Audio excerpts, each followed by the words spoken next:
બક્સરા શહેર ખાતે શિવાજી ચોક ખાતે રાષ્ટ્રીય શાયર ઝવેરચંદ મેઘાણીની પ્રતિમાને હાર તોરા કરી પુષ્પાંજલિ અર્પણ કરી 128મી જન્મજયંતિની ઉજવણી કરાઈ। બક્સરા શહેરમાં શિવાજી ચોક ખાતે રાષ્ટ્રીય શાયર ઝવેરચંદ મેઘાણીની પ્રતિમાને હાર તોરા કરી પુષ્પાંજલિ અર્પણ કરી 128મી જન્મજયંતિ નિમિત્તે શિવા ગ્રુપ દ્વારા દર વર્ષની મારફતે આ 2024નો મેઘાણી એવોર્ડ જયદેવ ગોસાઈને એનાયત કરાયો।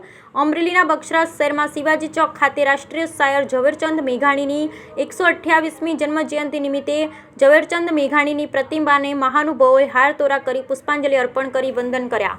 શિવા ગ્રુપ પ્રમુખ નીતેશભાઈ ડોડિયા સહિત સભ્યો દ્વારા ઝવેરચંદ મેઘાણીની પ્રતિમાનું નિર્માણ કરાયું છે। ત્યારે દર વર્ષની મારફતે આ વર્ષે પણ રાષ્ટ્રીય શાયર ઝવેરચંદ મેઘાણી એવોર્ડ ધારાસભ્ય જેવી કાકડિયાના હસ્તે જયદેવ ગોસાઈને એનાયત કરાયો। આ તકે બક્સરા નાગરિક સરાફી સહકારી મંડળીના ચેરમેન રશ્વિનભાઈ ડોડિયા, નગરપાલિકા પ્રમુખ જ્યોત્સનાબેન રીબડિયા, તાલુકા ભાજપના પ્રમુખ પ્રદીપભાઈ ભાખર, કવિ સ્નેહી પરમાર, અનિલભાઈ વેકરિયા સહિત મહાનુભાવોની ઉપસ્થિતિમાં રાષ્ટ્રીય શાયર ઝવેરચંદ મેઘાણીની 128મી જન્મજયંતિની ઉજવણી નિમિત્તે પ્રતિમાને હાર તોરા કરી વંદન કરી અને જયદેવ ગોસાઈ દ્વારા ઝવેરચંદ મેઘાણીની વાતો સાથે દુઆ, છંદ, ભજનની રમઝટ બોલાવી સૌને આકર્ષિત કરવામાં આવ્યા। Bureau report Ashok Manvar, Amreli.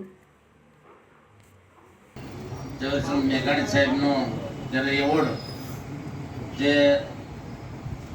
આપણા ખાસ કરીને મોરારી બાપુ સાથે તમે ગમે ત્યારે જોયા છે એવા અશ્વિનભાઈ ગોસાઈ, જયદેવભાઈ ગોસાઈ ના જે એવોર્ડ જ્યારે આપવાના છે ત્યારે બગસરાની ટીમ, રશ્મિનભાઈ અને એના આખી ટીમને ખૂબ ખૂબ અભિનંદન આપું છું।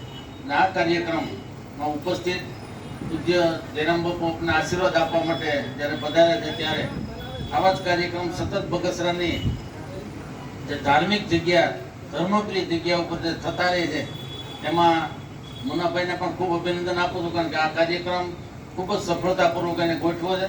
અને ખાસ કરીને જયદેવભાઈ જ્યારે ઉપસ્થિત રહ્યા છે અને જયદેવભાઈની જે કામગીરી છે એને પણ ખૂબ અભિનંદન આપું છું। રાષ્ટ્રીય શાયર તરીકે એમ તો એ રાષ્ટ્રીય શાયર જ છે, એમ તો ખૂબ જ એની કામગીરી સારી